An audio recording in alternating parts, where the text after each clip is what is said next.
I am broadcasting live on Google On Air. What's up? My name is Antonio Neves. I'm the Director of Higher Education for campus at about.me of the about.me family.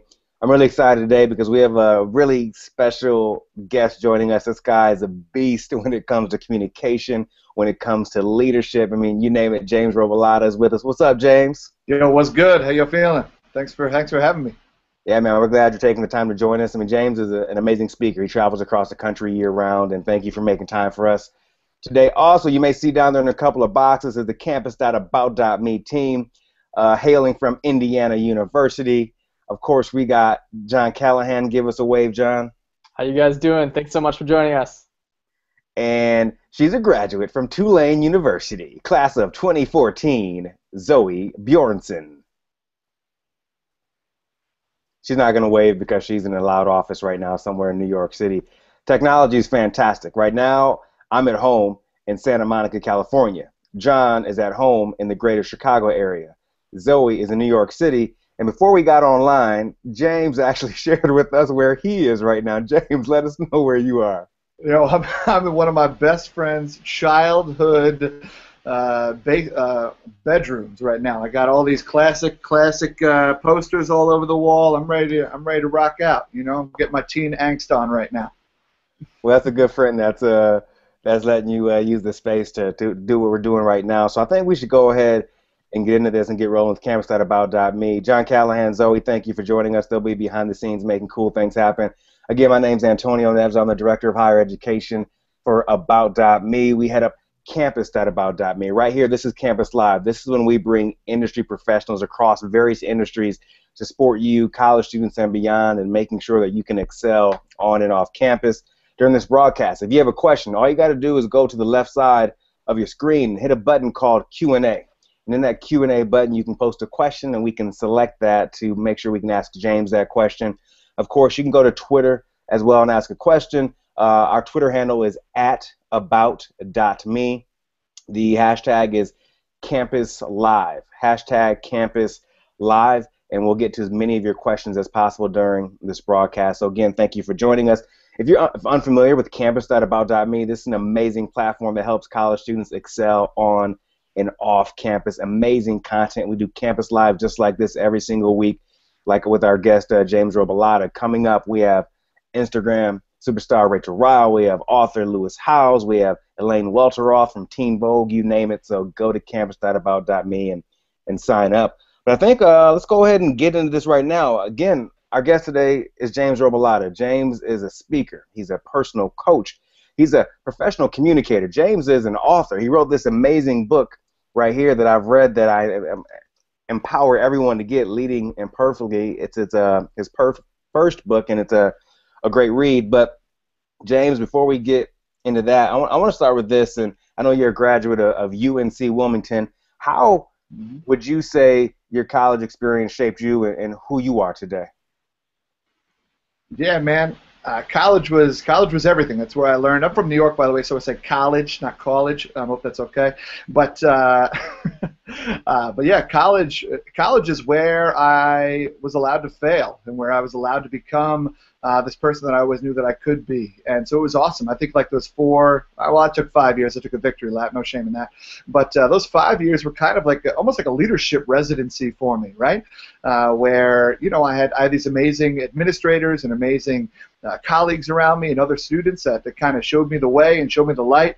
And while I tried to become a better leader, become a better person, and just got to experience college and experience leadership for the first time, I got to fail and was caught. And was righted, and then, you know, was told with feedback what I could do to improve. And so that's why I left college with a really strong base and a very strong platform on leadership and who I was, and more confident and competent. Can you share a little bit more? You mentioned the word fail a few times, and you talk about college being like a laboratory, right? So, I mean, listen, we're friends. I've known you for a long time, James. I know you're a person who's always been willing to get outside of their comfort zone. So, for you, did that failing? You know that I'm also a person who's failed a lot too. You know that, yeah. We'll talk more about failing and what that looked like on a college campus for you, because some people think fail. They have different definitions of that. So just share a little bit about that. Yeah, for sure. I mean, I think for me, I just learned what I wasn't good at. I think there are definitely strengths that I'm charismatic, I'm extremely attractive, like important leadership qualities. I don't take myself that seriously. I hope that's okay. But I learned a lot of these different strengths that I had, but I learned those by failing at the things that I wasn't good at. So whether that's as a student leader on campus, whether it's just not getting the paperwork in time for that event and letting people down because some event that I promised it would happen just didn't happen, or it didn't happen and with the flourishing success as we anticipated, or just different things like that where I just I let people down, and I didn't do what I was supposed to in a timely manner, and I took that for granted, the impact that would have on a greater population. And so I learned that during that time. That's kind of what I mean by failing. I mean, the word failure is such a strong word, but I think it's a positive word as well, as long as something's done after it.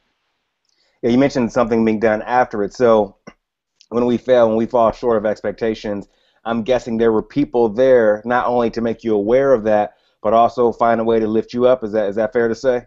Yeah, for sure, definitely. Yeah, I had a number of mentors along the way, whether they were advisors of mine or just or even the student leaders that came before me, individuals that were there to let me know of like, hey, this is how this impacted. And there were also people that were there that were curious about my story and that they wanted to hear about me and they wanted to get to know me, and I was able to kind of put all that together, that care and compassion, and take those steps to actually confidently start something, whether it's a new organization or just start trying to put myself out there as someone who should be seen as a leader on a campus. And what I love is that you started you majored in marine biology in undergrad, and I think maybe because those people cared about you, you went to grad school at Clemson and studied counseling. So that's a harshtransition.com. Yeah, man. Yeah, no, I used my marine biology degree today to impress dates at aquariums. I mean, I loved the degree. I thought I was going to be the next Jacques Cousteau. I wanted to educate and entertain at the same time. And yeah, but for me, like I was putting jokes in my scientific papers, and my teachers were like, "Hey, this may not be for you."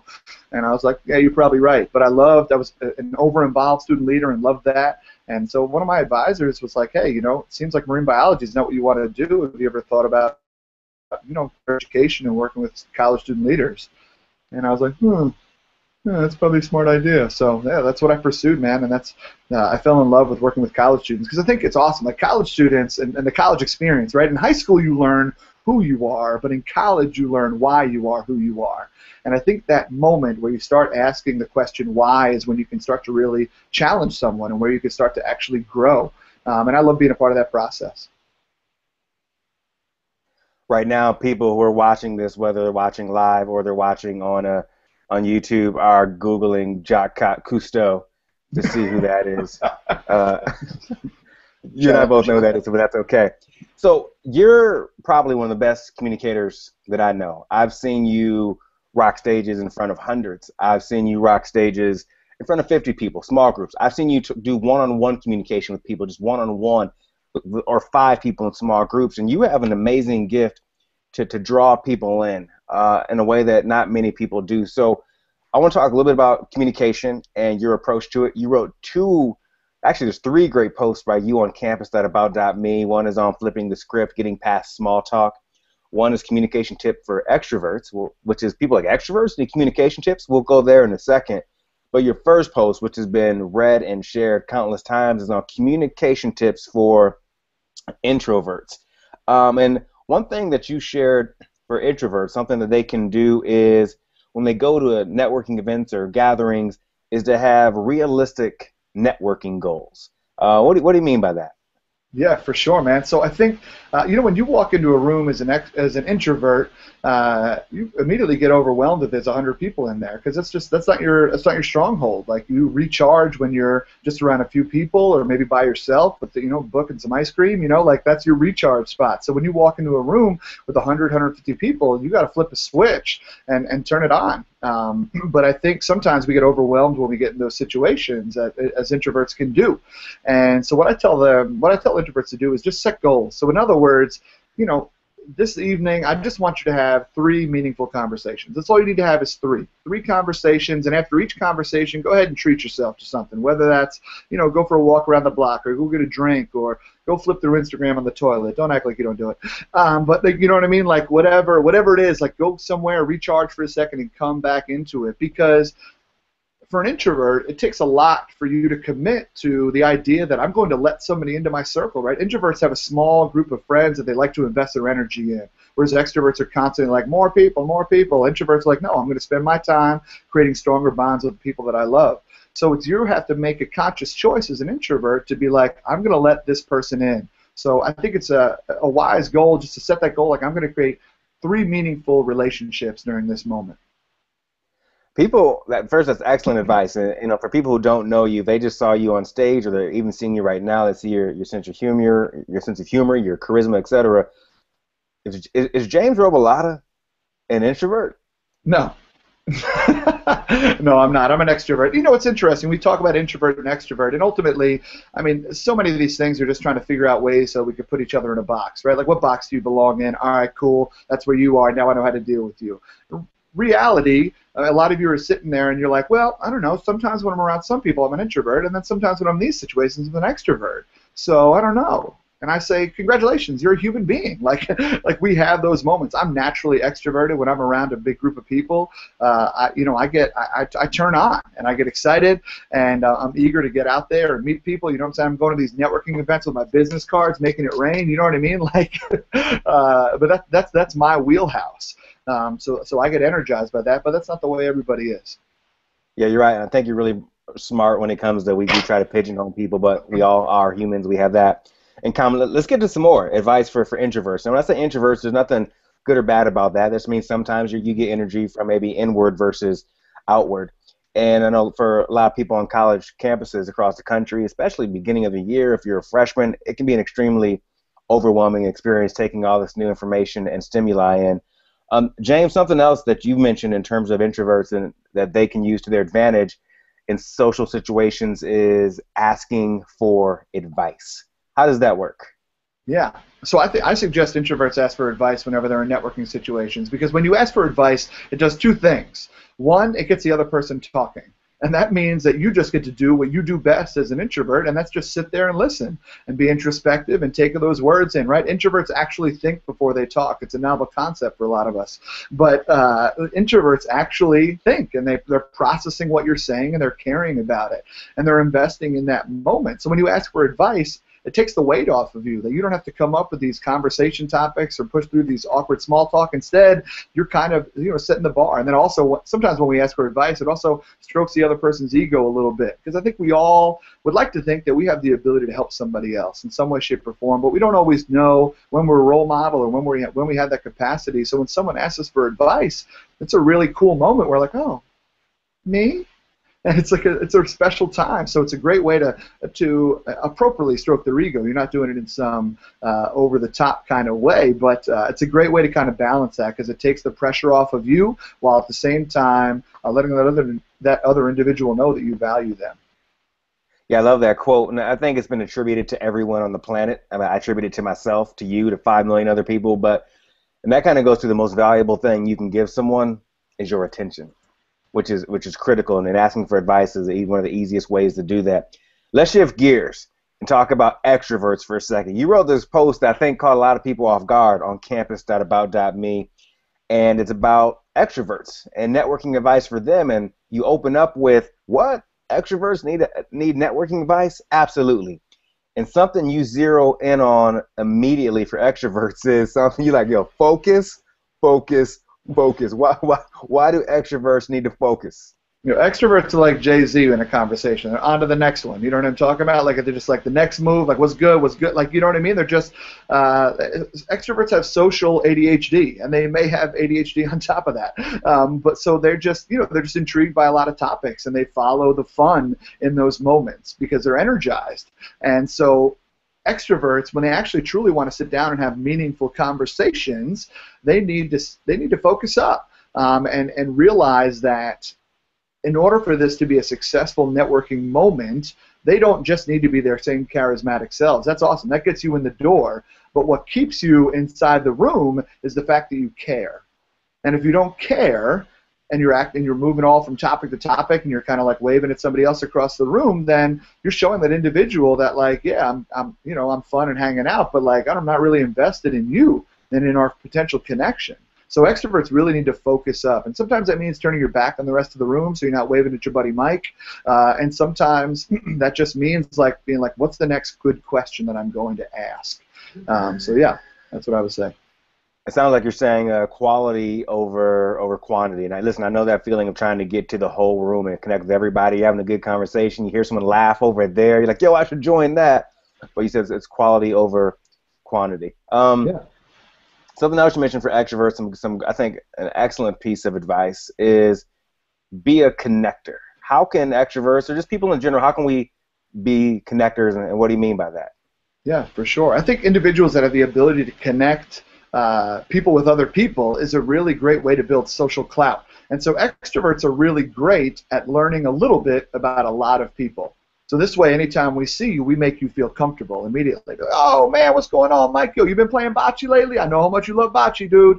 Or it's like, oh, my God, Susan, how you doing? Oh, man, is your Etsy page doing well? And just like this one little fact, it's like, oh, my God, you remembered me. And it's an amazing moment. And extroverts have the ability to remember a little bit about a lot of people. But where that power comes into advantage for us is that if an extrovert connects somebody else, like for example, if you're at a networking event and someone's like, oh wait, you want to go into biomedical engineering? You know, I met this dude, I met this guy Charles, he's over here, let me introduce you to Charles real quick. Charles is actually a biomedical engineer right now, and he's working for Merck. Let me connect you to.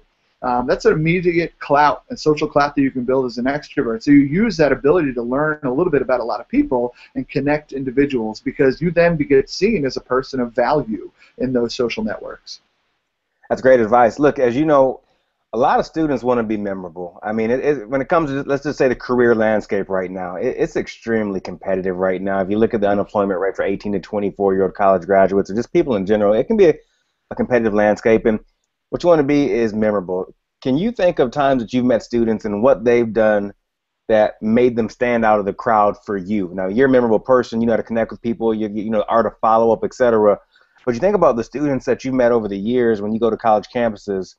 What allows a student to stand out and make you want to learn more about them, about him or her, and what's important to them? Yeah, for sure, man. I think it's almost what it doesn't do. In other words, oftentimes networking is all about the other person. It's all about the other person. And if you're a human being, eventually it'll swing back around to you. So networking is really, a lot of it's about the art of asking meaningful questions, and getting away from the whats and who's, and getting more into the whys and the hows. Why are you passionate about that? Why is that a choice that you made? How are you going to follow that? How are you going to get there? We ask them. Individuals remember that, because when we invest in each other's whys and hows, we remember those individuals because they forced us to actually open up.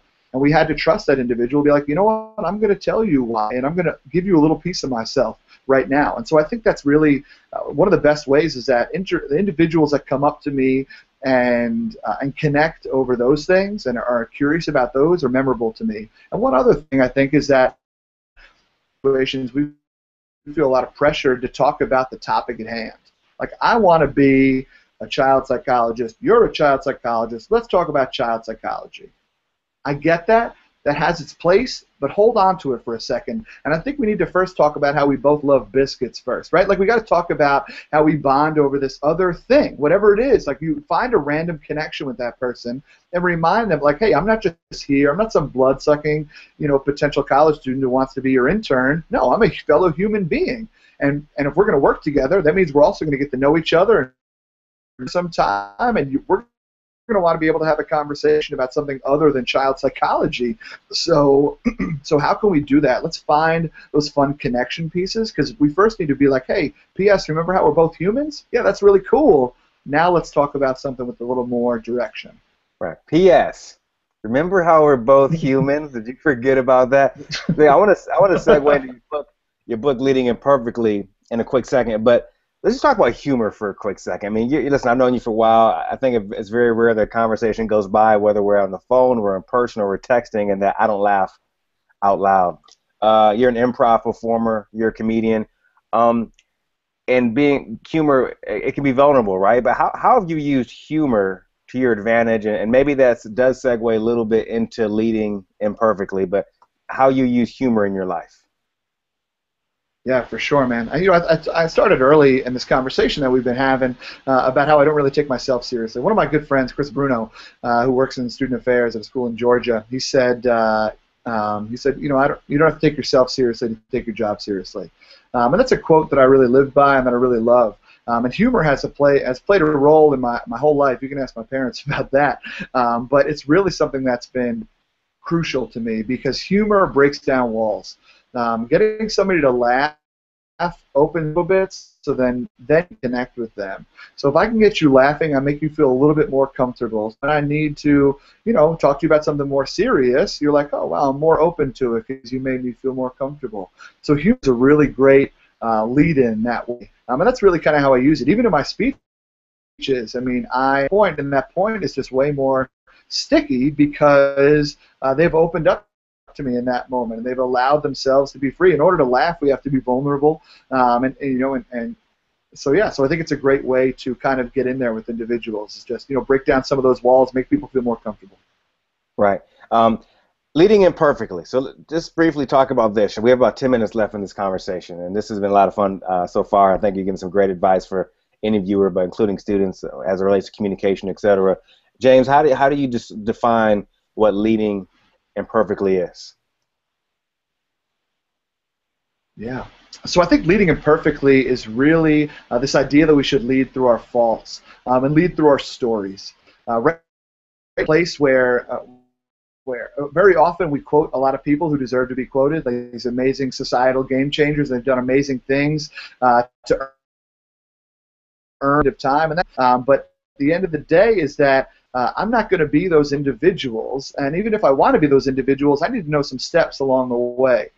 So sometimes when we share our stories as some of those middle individuals, whether they're advisors or just a peer-to-peer, we make ourselves a little bit more related or more relatable, and we make our stories seem a little bit more.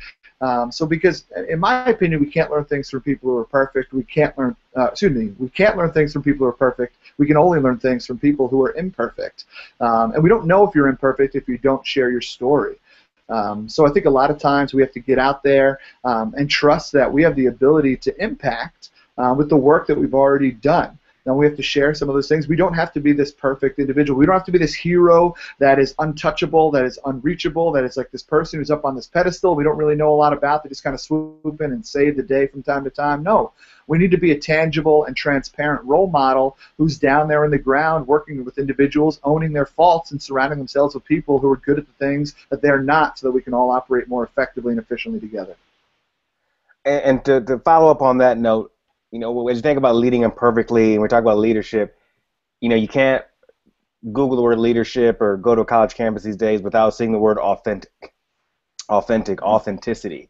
So I'm curious from your perspective what authentic or authenticity means. I'm biased. I think a lot of people have taken that a little bit too extreme, and they think that authentic means that you can be rude. You can say some things you otherwise wouldn't share. I don't know if people know what their words mean on email sometimes. Like, I'm amazed at emails I receive sometimes or things I see on social media. Offended sometimes, but they say, well, I'm being authentic. Push pause. But I'm just curious, your perspective on authenticity.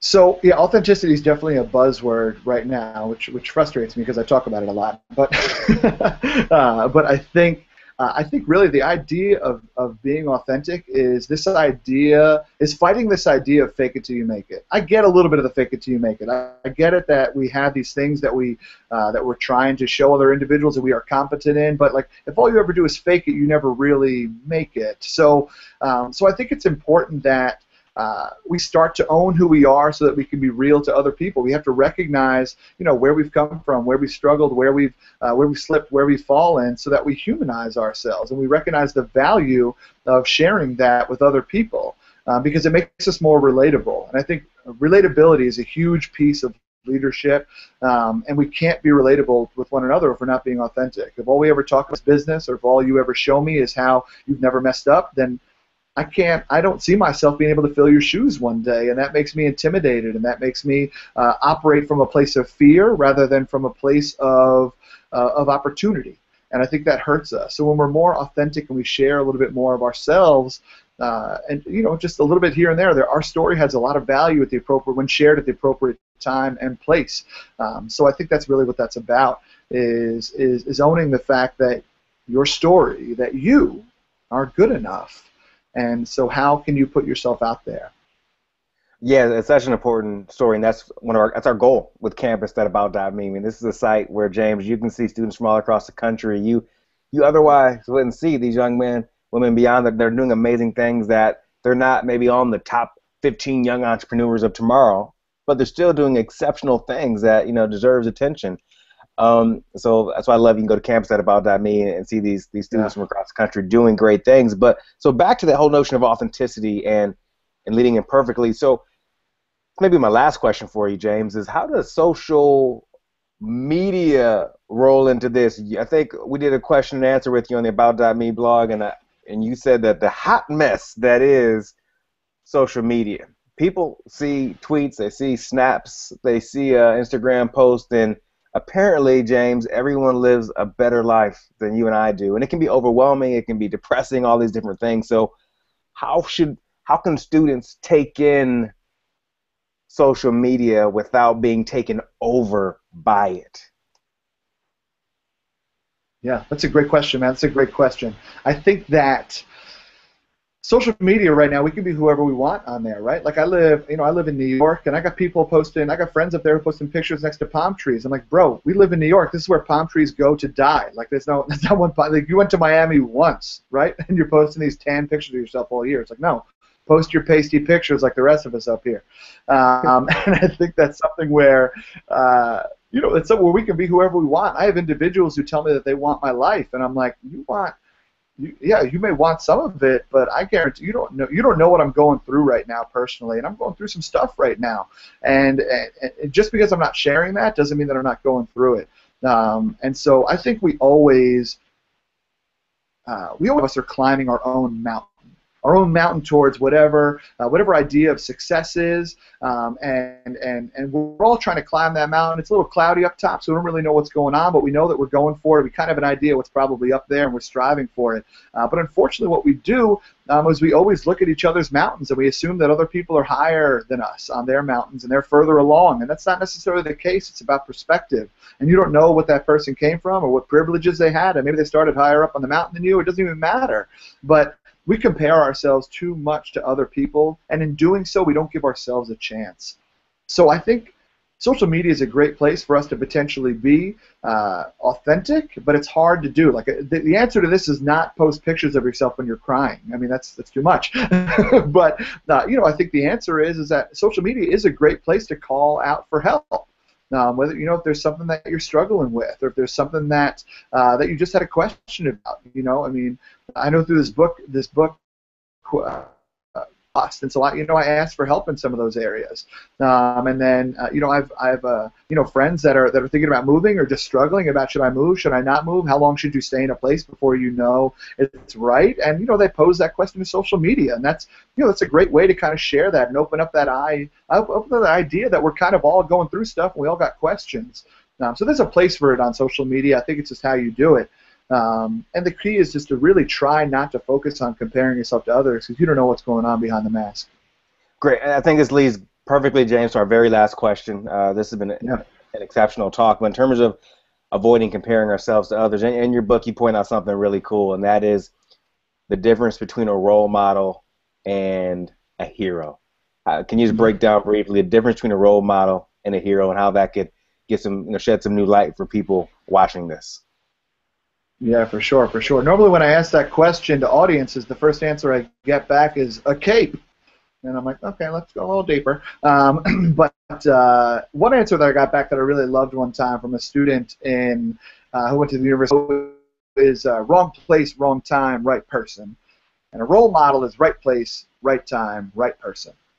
And I really appreciated that. I think when I think about the difference between the two, it comes down to two words: tangibility and transparency.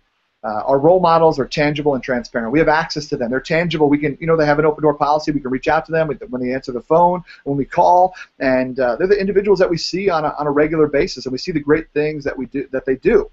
Because they're transparent. We see the great things that they do, and we know how they make others feel. We know how they make us feel, and that's amazing, and we love them for that. But we also see them for those times where they slipped, and those times where they struggled, and those times where they cried.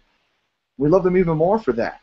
And I think that's really the big difference, is that role models are individuals that are out there trying to do the right thing, but they're doing the right thing as themselves, and they're not trying to be somebody else. And I think that's a big difference for me. I like that. Role models are the people out there. Repeat that. They're doing the right things and they're not doing it for themselves. Is that what you said? It's a beautiful role models are out there. I don't know. I wish I've said it more often. I liked it too. I should probably remember it. But I think it was something to the fact that role models are out there trying to do the right thing, and they're doing it as themselves. They're not trying to be somebody else. Right, for the right reasons. That's beautiful. And I think that's a beautiful way for us to end. I mean, this has been a jam-packed conversation. We talked about so much, and we really appreciate you at campus.about.me and about.me for taking time to join us. We invite all of you to spend some time on campus.about.me. This is an exceptional resource for students to help them excel on and off campus. Coming up, we have more Campus Lives with exceptional guests like James Robilotta. We have Lewis Howes coming up. We have Elaine Welteroth from Teen Vogue. We have Rachel Ryle, an amazing Instagram artist and illustrator, animator, etc. So much more out there coming for you to help students. So head over to campus.about.me. Any way we can support you, reach out, say hello. James, thank you so much. Just a reminder, where can people find you? I know they can find you at about.me/JamesTRobo. And they can find you on social where? Yeah, my whole social media is James T. Robo. Instagram, Twitter, Snapchat, Facebook, whatever you need. James T. Robo. Let's talk. Let's connect. I appreciate James, you, man. Thank you for having me. It's been an honor. All right, man, it's been great. Thank everyone else out there for joining us, and you'll be watching us maybe at a later date on YouTube. Take care. Peace.